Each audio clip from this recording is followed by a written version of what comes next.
Mai is disabled, and the centre that cared for her was targeted in an Israeli airstrike. She survived, but her injuries are severe. We received 4 casualties. 3 of them are disabled. The injuries are between 15 and 30% burns on their bodies. These are severe burns, and their lives are still at risk. Not much is left of this care home. We asked whether it had any links to any armed faction here, and we were categorically told no. This is a place that cared for those who couldn't care for themselves. This is not fair. Where is the United Nations? Where are our human rights? This is a disability centre. What did they do? What is their fault? The missile seems to have come through the roof, and it hit here in the ground floor of the centre, and it's absolutely destroyed. You can see a mattress left. There's a wheelchair, which tells you exactly what people were here, disabled people. This attack has caused even more outrage here. Civilian casualties are a daily reality of Israel's airstrikes. But there are many questions as to why Israel would target a place they know houses the handicapped. Only the Israeli army can answer that. But many people here tell us they are no longer surprised by the brutality of this war. They say Israel considers Palestinian lives worthless, and because no one is trying to stop their suffering, they say the international community is to blame too. Hi there, I'm Darren Howard. And I'm Robert Nisbet. This is Video Radio, a non-propaganda look at the genocide that's occurring on the West Bank right now. And what you just saw was the way that Israel is targeting hospitals and a disabled center.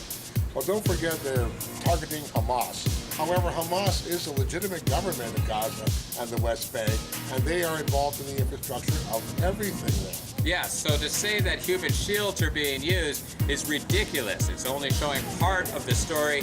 Hopefully at the end of the show we will have an update on a hospital that's being targeted right now. However, protests are going on around the world. Yes. Except for maybe here in Canada. Yeah, and we are looking at some protests coming up this weekend in Canada against the genocide that's occurring. But on a world basis, Israel's really looking like they have egg on their face. Check this out. In the United States, a pro-Palestinian demonstration has been held outside the Israeli embassy in Washington, D.C. to protest against the Israeli airstrikes on the besieged Gaza Strip. Similar demonstrations were held in several other countries to express solidarity with the Gazans and condemn the Israeli aggression against them. In Jordan, Tunisia, Turkey, France, Egypt, Indonesia and Britain, demonstrators called for the ruthless Israeli attack to be halted. The demonstrators also condemned Israeli Prime Minister Benjamin Netanyahu for the relentless bombardment of the Palestinian territory and expressed support for the Palestinian people. So not only is the world terribly informed about what's going on, they are shocked at the callous attitude of mainstream media and the way that the story is getting reported. And of course, you're not talking about the deeper issues that are going on behind this conflict. Yeah, because this is something that's been going on since 1948. So a little bit of rounded out view is necessary here. We have much more coming up on this one. And in fact, the civilians are what we're looking at right now. Even people watching the World Cup soccer matches. Yes, this is civilians caught in the crossfire. Check this out. A young boy lies under this blanket. He is dead. His body is burnt and covered in shrapnel, his wounds too graphic to show. This devastation is the result of an Israeli airstrike, and there are many more cases here in Gaza's Shifa hospital. 8 members of Fatih Ismail's family are injured. There were 22 of us in our house. They bombed behind the house and my house collapsed all over us. Those who are doing this are not human beings. If you have a problem with some people, why are you punishing all of us? Israel says it's targeting Hamas's rocket infrastructure and those responsible for launching them. But we're seeing many civilians here. Shifa Hospital is struggling to cope. Doctors there are waiting to take in the wounded and the dead that keep arriving here. People are terrified. They will tell you that they don't feel safe anywhere. And actually, just a short while ago, we heard a large airstrike very close by. There is growing anger here. Many say this is not only a war against Hamas. At least you have fight with militants, fine. I mean, you fight militants, but you go bumping houses and killing like children and demolishing a house without even giving a warning? I mean, this is a war crime. But the bombs keep falling. The loud booms shake Gaza all day and all night. This has been a long, painful conflict, and these are not equal opponents. Israel's military might gives the people here little chance. So this is vitally important information, glazed over by people who enjoy seeing rockets hitting hospitals. Yeah, actually I saw pictures of Israelis on the hillsides watching the explosions live and applauding them. Kind of offensive when you think about it, that children are raised up in this manner. We're going to be taking a look at some of the indoctrination in warfare coming up in a special right here at Radio Free Canada. But what I've talked about quite a bit is that there are cracks starting to form in mainstream media. Recently, an MSNBC commentator had a lot to say on the imbalance of aggression going on in the Gaza conflict. Chris Hayes works for MSNBC, and he's the one who's starting to talk about reality. Check this out. President Obama spoke on the phone with Israeli Prime Minister Benjamin Netanyahu, telling him the United States is willing to negotiate a ceasefire between Israel and Hamas, according to the White House. The president also, according to the White House, reaffirming Israel's right to defend itself against continuing rocket fire by Hamas and other militant groups in Gaza. Hamas itself, which is firing the rockets, makes no bones about targeting civilians, with its own spokesperson saying on Tuesday, all Israelis have now become legitimate targets. Meanwhile, as Israel continues to fire airstrikes at Gaza, the IDF is defending its own targeting of residential houses, tweeting, Hamas uses Palestinian homes in Gaza for military purposes. There is, in short, an asymmetry between the stated intentions of Hamas and the stated intentions of the Israeli government. Hamas says it is explicitly targeting civilians, and the Israeli Defense Forces says it is not. But intention, when it comes to violence and war, is not the end of the story. Gaza is one of the most densely populated places on Earth, with 1.8 million people crammed into an area about 25 miles long and 5 miles wide. In that environment, no amount of precision will stop 110 airstrikes in one day from wreaking terrible havoc on civilians.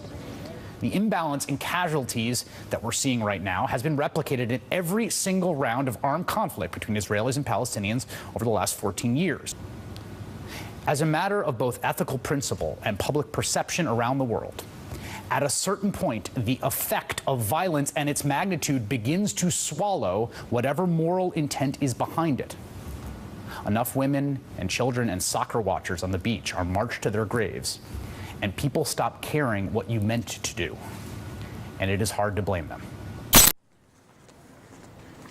For a long time, I've been talking about there being cracks in the seams of the propaganda and the nonsense going on in mainstream media, and this clip from Chris Hayes has to prove our point for sure. Of course, it is just a late-night news commentary show, but it is a crack in the seams of the mainstream media. Often, I think that mainstream is just trying to shore or hedge its bet against the history books because we're the ones who are writing them. And when you take a look at things like Democracy Now!, who are adding up the actual statistics on how MSNBC and major news broadcasters report things, you'll find the one-sided approach is predominant in mainstream media, which is why we do what we do. However, a lot of the American people are waking up and voicing their displeasure in U.S. foreign policy in regards to Israel. So it's not just about pipelines, it's not just about GMOs. People are waking up to the genocide that's occurring in Gaza, and this is a clip from the White House. With chants, Palestinian flags, and bullhorns, protesters stood outside the White House to speak out against Israel's recent bombings in the Gaza Strip.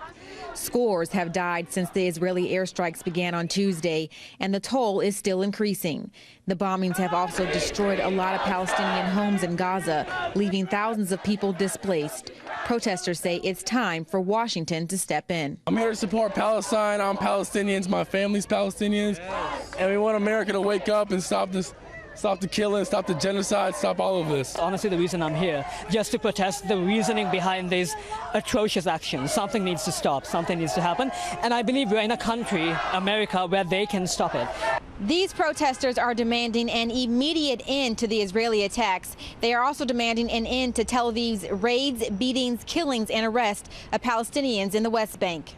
The protesters say Israel's bombings in Gaza and raids in the West Bank are part of a brutal campaign of collective punishment against the Palestinians. Prime Minister Benjamin Netanyahu of Israel said over the weekend that his forces were fighting with increasing intensity. Meanwhile, in a statement, the UN Security Council has called for a de-escalation and ceasefire between Israeli forces and Palestinian resistant fighters. Ashante Hathaway, Press TV, Washington. So that's good to see. It is. It does gladden my heart to see that people are waking up and disagreeing with foreign policy and the rhetoric and BS that's going on. We're hoping that Harper starts to wake up too. The way that he's leading us down the garden path towards genocide is ridiculous, and there's a huge backlash. The Conservative Party here in Canada actually put up a Facebook group that said, "We support Israel," and of course it's generally being shunned and mocked by the entire Facebook community. Yeah, people are catching on, and you're part of that revolution as well. So remember that. If you're paying attention, if you're investigating what we say and you're using your brain cells, you're part of the majority. I am Darren Howard. And I am Robert Nisbet. Continue investigating, and please stay with us. One more segment covering what's going on in Gaza and the genocide being inflicted on the Palestinian people by the Israeli government. As we continue our look in one more quick 15-minute segment right here. We'll be right back. For a week now, stories about the ongoing conflict in Gaza have been splashed across the front pages of major world newspapers. Today, and have headlined just about every nightly news program. Here, an Israeli family trying to salvage what they can. One woman standing speechless among the ruins. Only problem, that family wasn't Israeli. They were Palestinian. ABC later acknowledged the misreporting, but critics say that mistake represents a broader problem with the recent media coverage. Or as Peter Hart at media watchdog group FAIR writes, ABC's error should be seen less as a simple mistake and more as a reflection of a worldview. Critics say that worldview boils down to simply Palestinians attack and Israelis fight back. The media coverage hardly reflects the reality. A military superpower armed with F-15 fighter jets, AH-64 Apache helicopters, Delilah missiles, IAI Heron-1 drones, and Jericho-2 missiles, and nuclear bombs for that matter, versus what David Cameron describes as a prison camp, firing almost entirely ineffective missiles. The Gaza Health Ministry says over 190 Palestinians have died as a result of Israeli airstrikes, more than 30 of which were children. On the Israeli side, 0 fatalities. Critics offer up those numbers as evidence of how disproportionate they say Israel's operation in Gaza has been. Israel blames Hamas for the civilian deaths, accusing the militant group of storing its weaponry in residential areas, leaving the IDF with no choice but to strike there. Prospects for peace appear slim. On Tuesday, Hamas rejected an Egyptian-brokered ceasefire. Israel has responded by resuming its airstrikes. I decided to paint a symbolic representation of what's happening to our country. And in this painting, you have all kinds of people, young and old, and they're bound together by the same problem we all face, our national debt. But strangely enough, most of the people don't even seem to realize what's happening to them. They reach up into the sky, hoping to get more money from the government. That kind of entitlement mentality is what's ruining this country. I've hidden 6 keys in the painting that explain the solutions to our problem. And if we can do what's necessary to unlock the chains that bind us, every American will be free again. The average person is not aware of the crushing debt that is all around us. And unless we wake up to what's happening, we are going to be in financial slavery for a very long time.